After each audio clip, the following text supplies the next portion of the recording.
Hello, everybody. Welcome into the NBA front office show. Free agency still happening, starting to wind down a bit, though. But guess what? Summer League is starting up. We get NBA basketball being played today, actually, which is exciting. It's going to be some games actually being played. And then we've got Summer League in Las Vegas that, there's the Summer League, the California Classic, stuff like that, stuff going on in Utah. It's kind of like the appetizer. And then Las Vegas is the main course. So exciting times, though, regardless, going on in the NBA right now. And we've got a ton of news to get into. So if you haven't done so yet, make sure you do subscribe to the NBA Front Office Show. Turn on those notifications as well, whether it's over on YouTube or on the podcast side, Apple Podcast, Spotify, wherever it is you listen to podcasts. Keith, we've got a lot to talk about today. We went into this saying, well, yeah, there's some stuff going on. There's actually a pretty decent amount of stuff for free agency kind of winding down at this point. Yeah, and we took a kind of needed day off yesterday. Well, sort of, right? We were both still working throughout the course of the day. And then, I think collectively came to the decision, let's just wait and we'll just record. We decided not to do a live show last night. There wasn't enough to get into live and everything. So I personally had a little bit of a lazy Sunday. There was no Chronicles of Narnia and I didn't mac on any cupcakes, but I did enjoy a little nap in the middle of the day, a half dozing nap where, it was like every time I was just about to slip off, like I'd get a Twitter notification and it was like, oh, this random guy signed a deal. Okay. So it wasn't a full on nap, but we're doing all right, man. Yeah. And you got a game to cover today. That's right. So there you go. Yeah. First, I haven't seen yet. Because of course it's right now it's a little hard to follow everything on Twitter. But I haven't seen like who all is playing and not playing in games and all that stuff. But I'll be keeping an eye on that. I know the Jazz are sitting a couple of their guys out that are recovering from injuries. That I did see. But hey, 5 games is 5 games. We'll have fun watching hoops tonight. We'll take it. We'll take it. That's for sure. All right, let's get into some of the news. The news that literally broke as we ended our last live show. I'm seriously talking, it was 15 seconds after we ended our show, news broke that Domantas Sabonis, as Keith, you've been calling for, was going to renegotiate and extend his contract with the Sacramento Kings. So it was what we joke about it, that as soon as we finish the show, that's when big news is going to hit. This is probably the closest we've ever seen to literally as the show stops, boom, we get hit by this news. But nonetheless, enough so that a couple people were still hanging out in the room that like they said like, oh, they went off and the Sabonis thing happened, because that's how close it was. But Domantas Sabonis, Kings are going to use some or all of their remaining cap space. It's still being all pieced together as we'll sort through this and figure it out here over the next few days as everything goes official. But they're going to bump Domantas Sabonis's contract up this year. And then they're going to add on a whole bunch of salary here. I believe it's in the range of 195 million in new salary for Sabonis, who's at 22 million this year, for a total of 217 million for this year plus the years that are being added on. So that's huge for him. That'll come with the 6-month trade restriction as well. Not that they were going to trade him anyway, but because it's beyond the extended trade rules. So good news for him with the Kings. They pay him like the All NBA center he became, and the Kings now have their core pretty well locked in for at least the next few seasons. Yeah, and again, the Kings made the playoffs for the first time in ages this past season, and they're going to look to build upon that. Obviously, would have liked to have gone farther into the postseason, but we'll see what they can do this next season. They are certainly a team that's on the rise, and locking in Sabonis just kind of keeps them on that path. So exciting stuff for Sacramento, although he is not the only one. Jordan Clarkson could be also looking to renegotiate and extend this deal. Thoughts on this? I mean, there was a bit of a surprise when Clarkson picked up his player option for this season. I thought that he might look to get out there on the market, but perhaps this being in his future was already known, and so that may have been a factor in him picking up that option. Yeah, my guess is this was either him and the Jazz likely came to an agreement on a total salary number. Yeah. And then it was, hey, you can opt in. We can renegotiate you up to that number and then extend you. let's say something amazing materializes for the Jazz to use. They're still sitting on some cap space, pending what happens with Clarkson. But if something amazing comes up for them to use that cap space on, then we'll give you more in a regular veteran extension, because with the new rules, they should be able to take care of him a little bit more fully.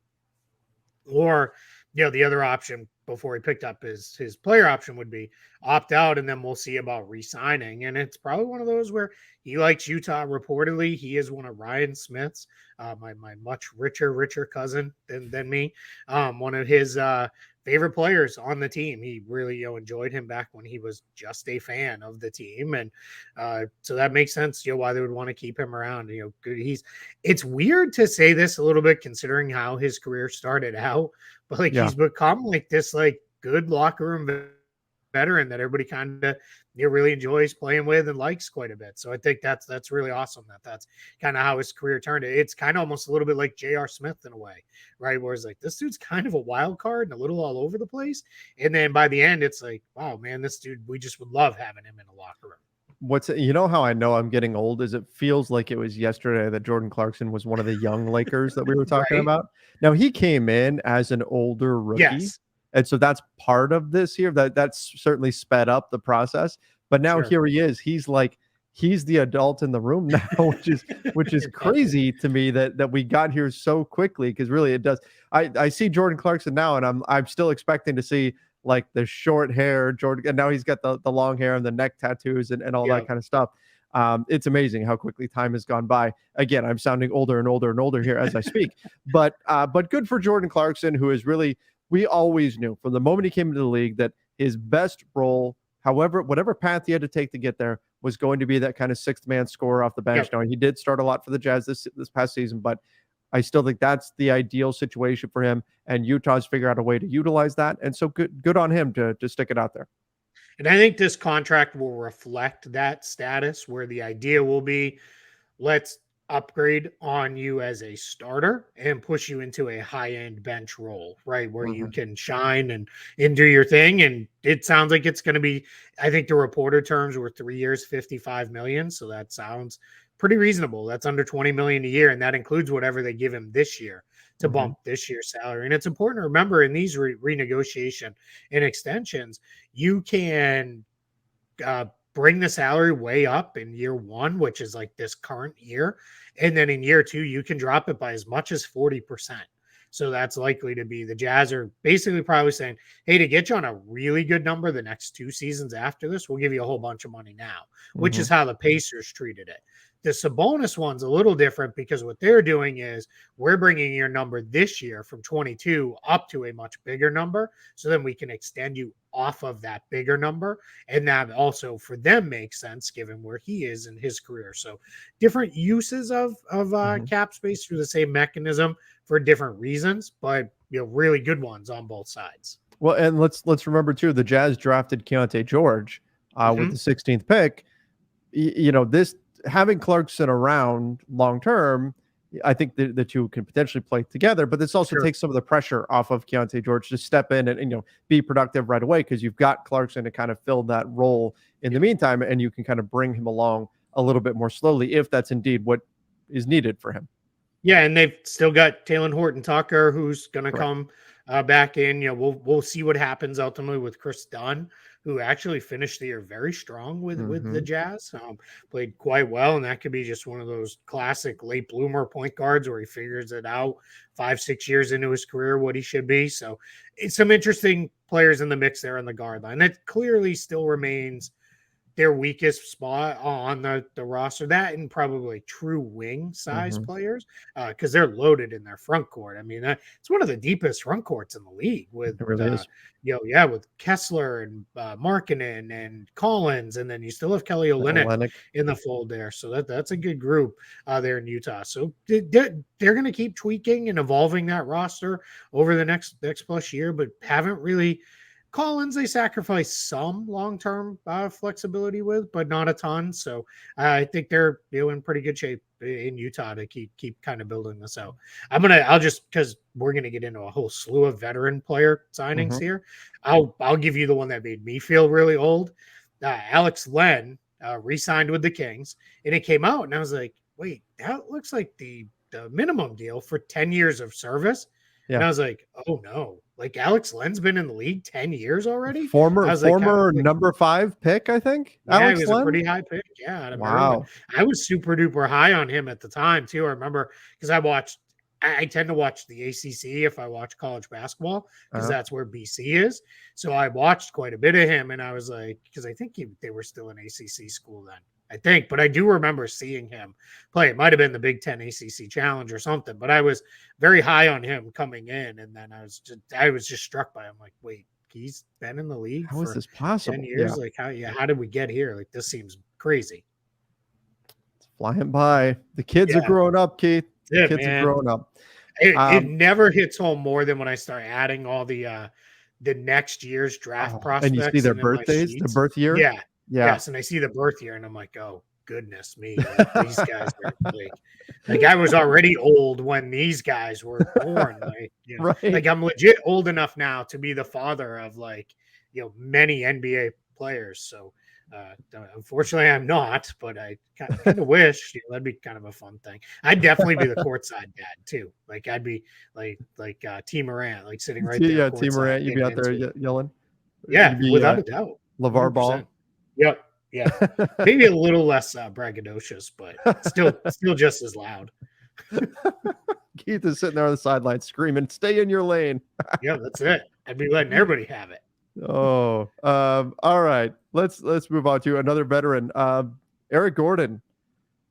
Holy moly, this is what you didn't want to see happen here for the Phoenix Suns. If you were anyone having to play against them, was them get quality players on veteran minimums, and I thought they did a pretty decent job in free agency up until this point. I didn't think there was anybody that made you go, oh, okay, well, that's a guy that clearly should have gone for way more than the veteran minimum until they got Eric Gordon, who's definitely better than a minimum player. Now he's 34 years old. Does he really fix the holes in terms of defensively? No, but he's a quality player. And the new CBA was structured in a way to punish teams that try to put 3 stars together and not allow them to have depth. Eric Gordon taking a bit of better minimum with the Suns does provide them with some depth in addition to having that very, very top-heavy roster. So I think this is a big, big get for the Phoenix Suns.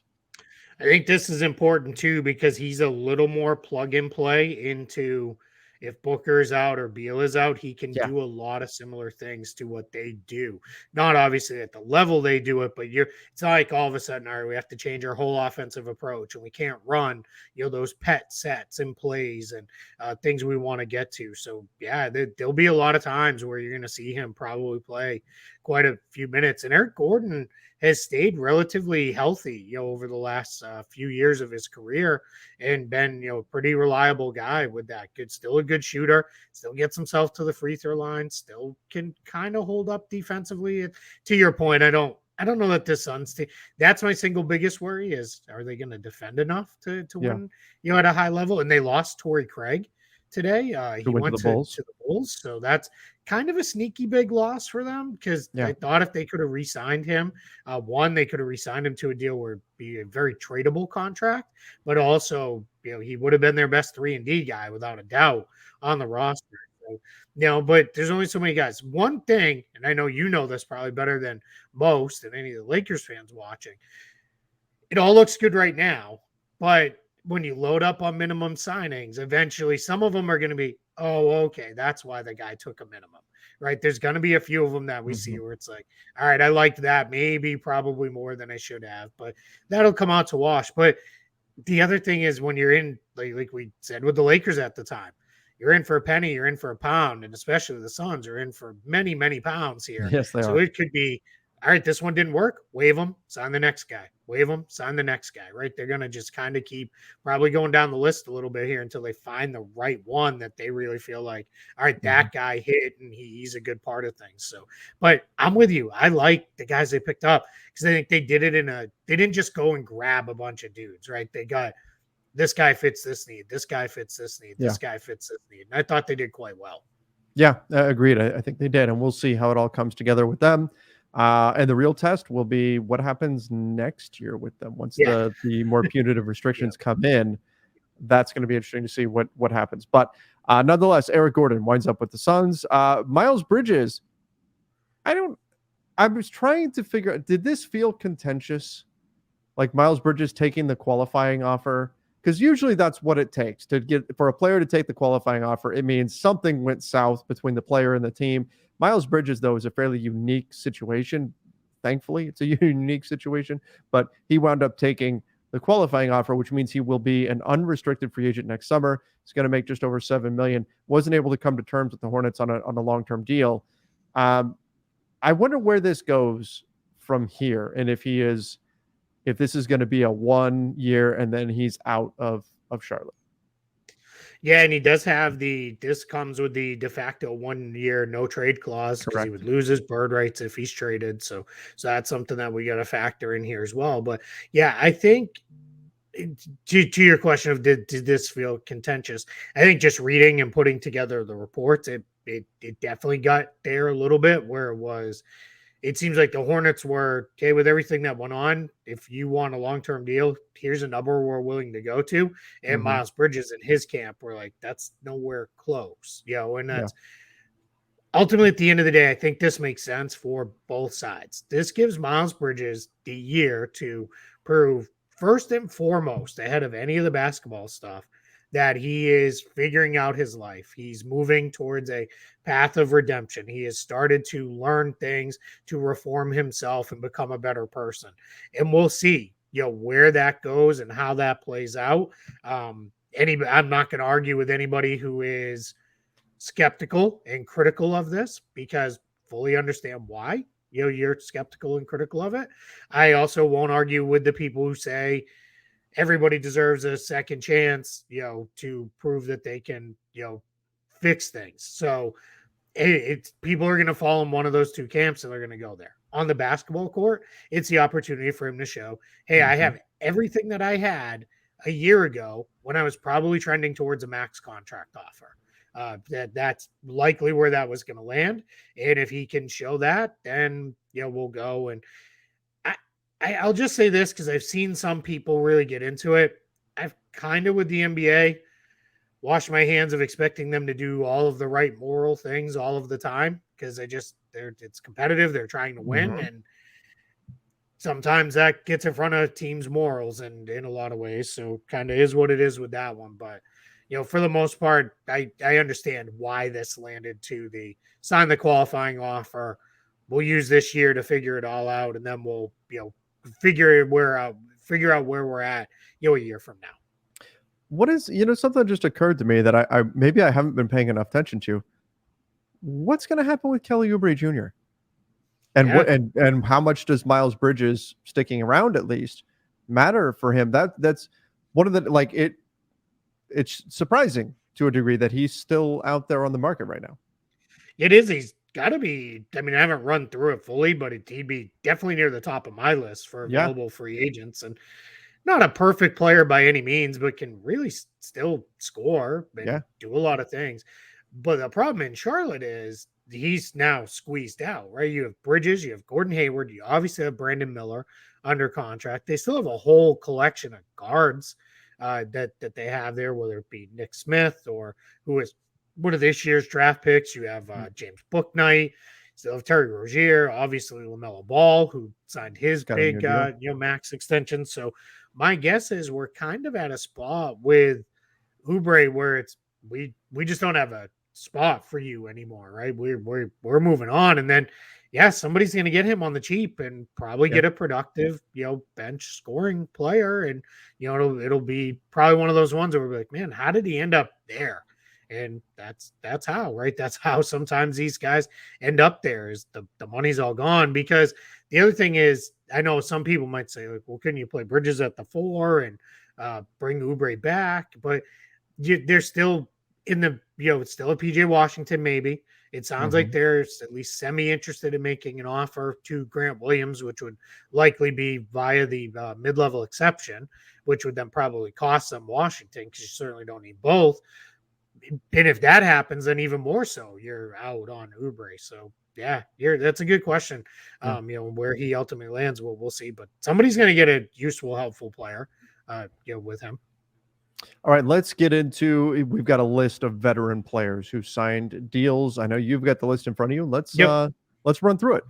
Yeah, so we already talked about Alex Len a little Mhm. bit. Again, shortly after we stopped recording, Dante Exum is going to come back Welcome to the back. NBA. Yeah, he's played the last 2 seasons over in Europe and Mhm. played well over in Europe. So he's The making his three way ball back started to fall to for him. what's that? The three ball has started to fall for him. That's Yeah, a something to little watch bit. watch Yeah. now. Yeah, which was always the question with him, right? Mhm. Is he going to shoot it well enough? And if that holds, the Mavericks got themselves a really good, solid player. And they're probably moving on from Frank Ntilikina at this point. Exum's functionally the replacement for Ntilikina, but they did good stuff with Ntilikina. They got rotation minutes out of him at one point too. So good for them taking the upshot on Exum and see where it's at.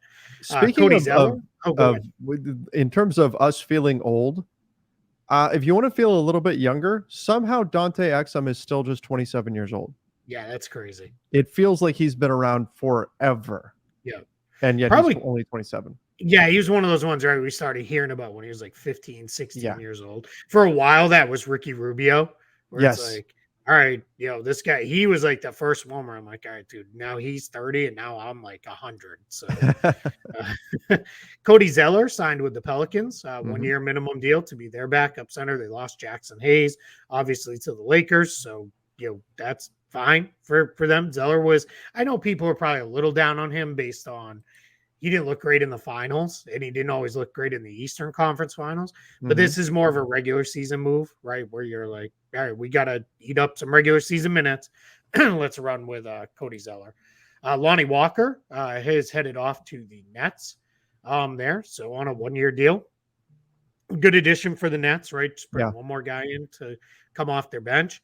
Justin Holiday to the Nuggets, 1-year deal again.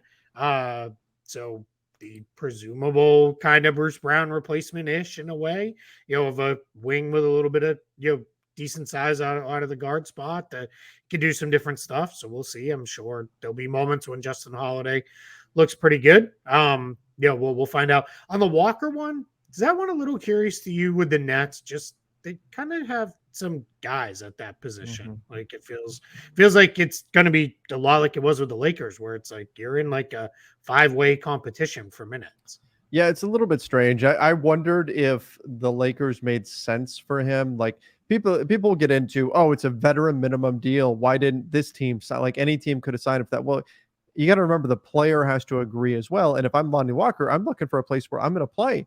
And in looking at the Lakers situation, I don't know. Like, are the minutes really going to be there for him? But did he really find a clear path to minutes with the Nets?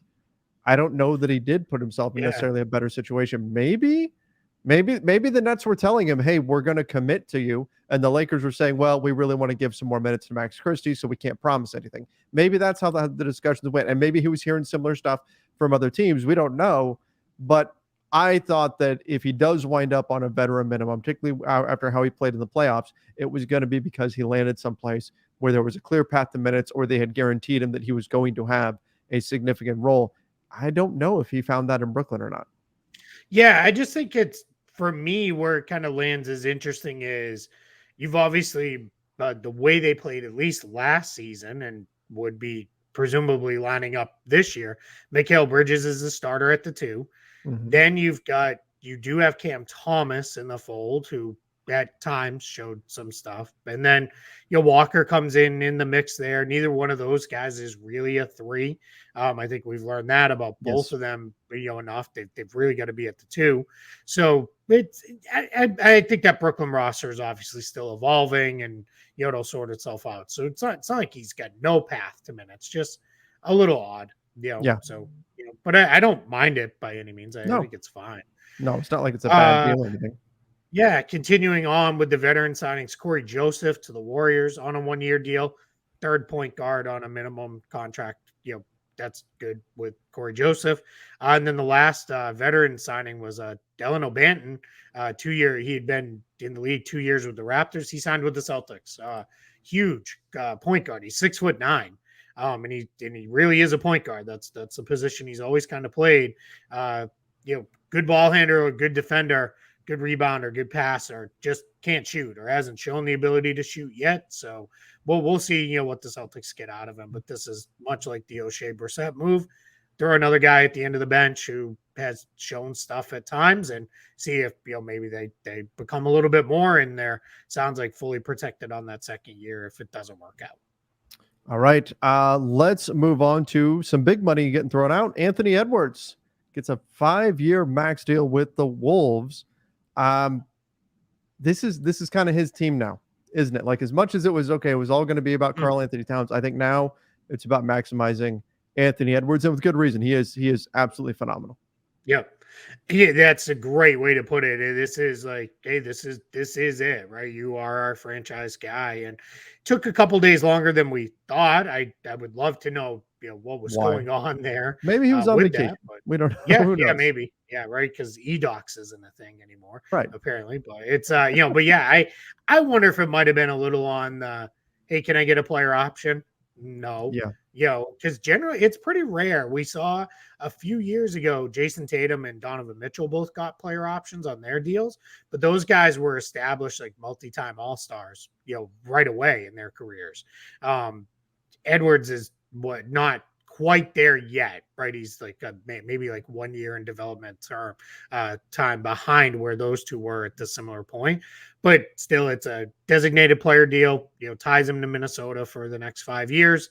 I think this is, great. I think, this is what you want, right? This is the smaller market teams find their guy and then commit to him, right? And try to keep him around. And Minnesota did basically everything he could to ensure that. So no issue at all with this one.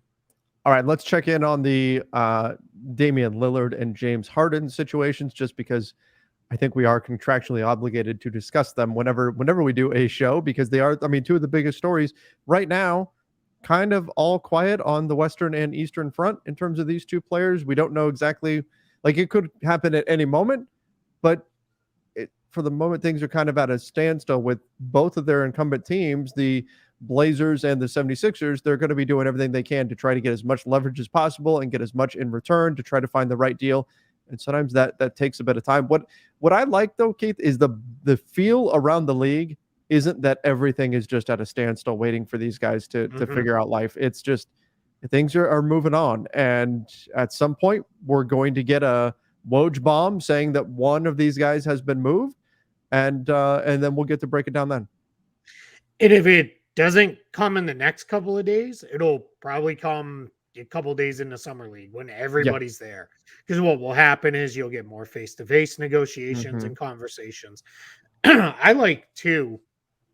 And this one's a little different, right? Because this is not obviously Damian Lillard 2 years into an extension saying, see you later, get me out of here, right? I mean, he's given a decade plus to Portland.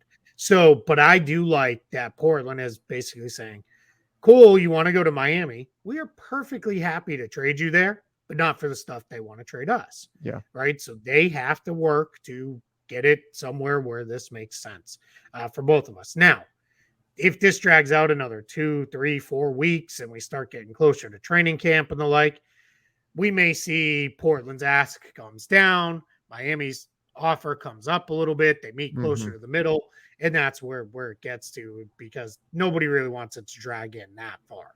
With Damian Lillard, just not the place where you want it to go. And then James Harden, if I was Philly, I'd feel a little bit more motivated just because we know what that looks like. Yeah. He doesn't want to be somewhere like all of a sudden that gets pretty ugly, and has already happened both in Houston and Brooklyn. So let's try to, get something done there if we can. But yeah, my guess is to some extent, right, they're dependent on each other, because it might be some of the same teams involved offering some of the same stuff to get these guys. So yeah, we're going to keep an eye out, but for now, it just sounds like both Philly and Portland are kind of holding their cards and saying, nope, offers aren't good enough yet.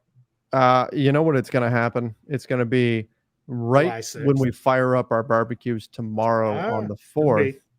That's when it'll happen. See, I went July 6th when you and I will both be in the airplane. Yeah, to Las Vegas. That'll probably could happen too. Be when that happens.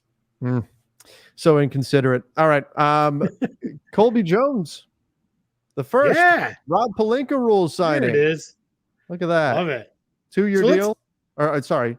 No, go ahead. Second round player. I don't know why I said 2-year deal. Second round player, first to get more than a 2-year deal here, using this Rob Pelinka rule without having to dip into the mid-level exception.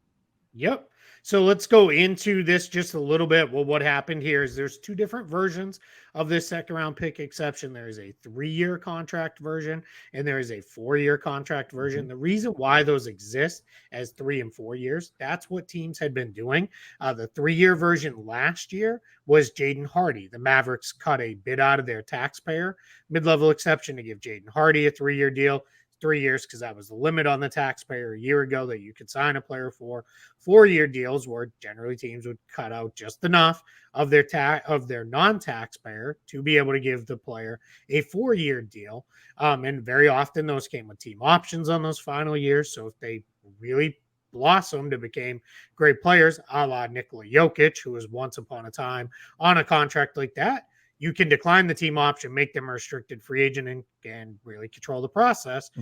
Unlike what happened with the Dallas Mavericks and Jalen Brunson, where they had him on a straight deal, no team option, and could argue maybe cost them Jalen Brunson, and he ended up off to the New York Knicks. So Colby Jones signed under the 4-year version. 4-year version. So what that does is that brings his cap hit for the first 2 years. He's going to get up to, it's not fully locked in, it has to be, but up to the minimum salary for what would be a 2-year service player for each of the first 2 years. Then he goes to his applicable minimum salary for years 2 and 3. In year 4, we'll have a team option on it. So the Kings, first one of these, also important to note, because as we talked about earlier in the show, Kings are going to use some cap space. This doesn't count against the salary cap until July 31st. So there, the idea is get these guys signed. Everybody knows what you're doing.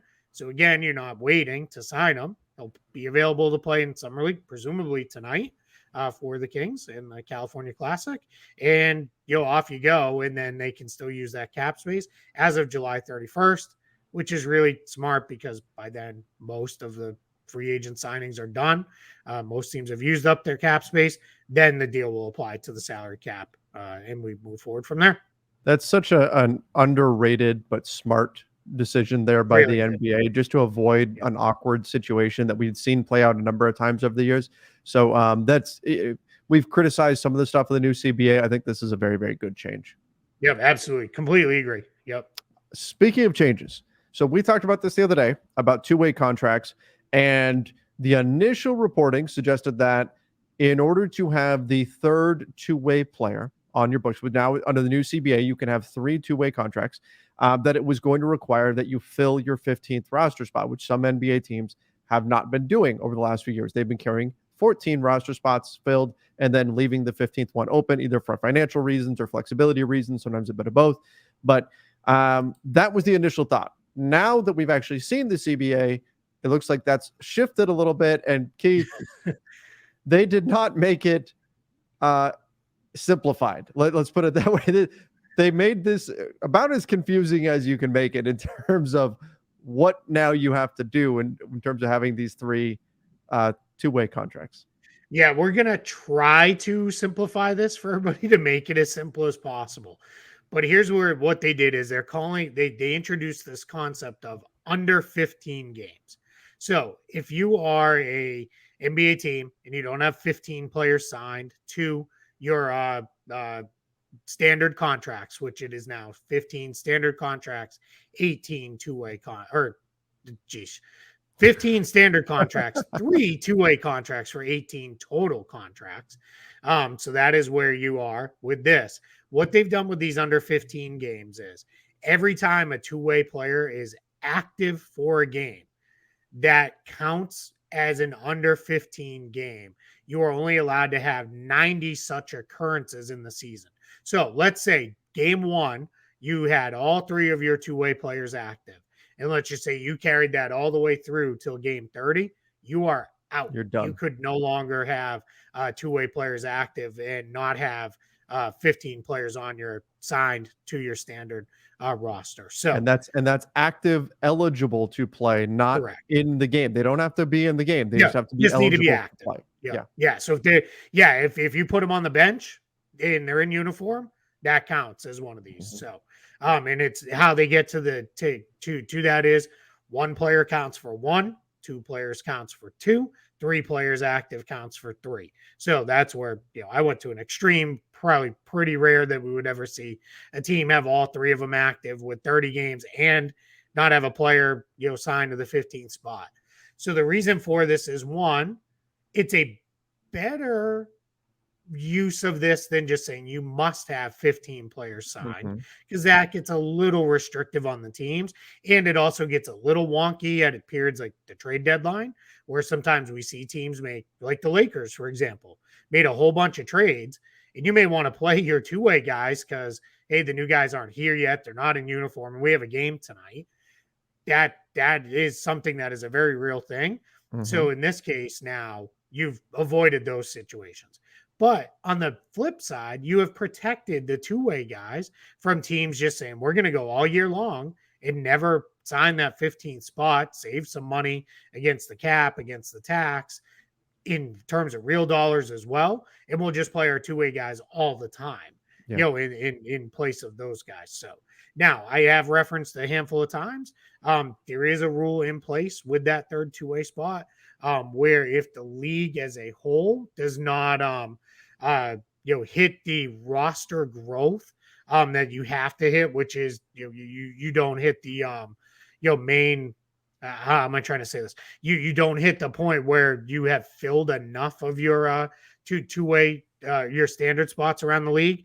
The NBPA can say no more third two-way, and that would be across the board. That's not in total. So how many teams can roster just 14 players then? Yeah, it's not, it's more, it's actually works out to an average of more. I'm trying to find it. It's like 14 and a half has to be the average or something like basically, that. Yeah. It's something in that range where it has to be, you have to hit this, and of course, because it's the CBA, it's not in just one place. You have to go and look for it in multiple places with this, but it is, in effect on this, it is, with these things is, if you are not in a spot where you have rostered enough league wide, so one team, I guess in theory, could screw this up for everybody. Yeah. But if you don't roster enough players league wide, you are out on this, where the MBPA can't come back and say no. Probably not going to be a problem. The vast majority of teams end up rostering 15 players minus short periods of time each year. And I have to think too, like teams, I don't think teams are going to look at the situation and say, well, you know what?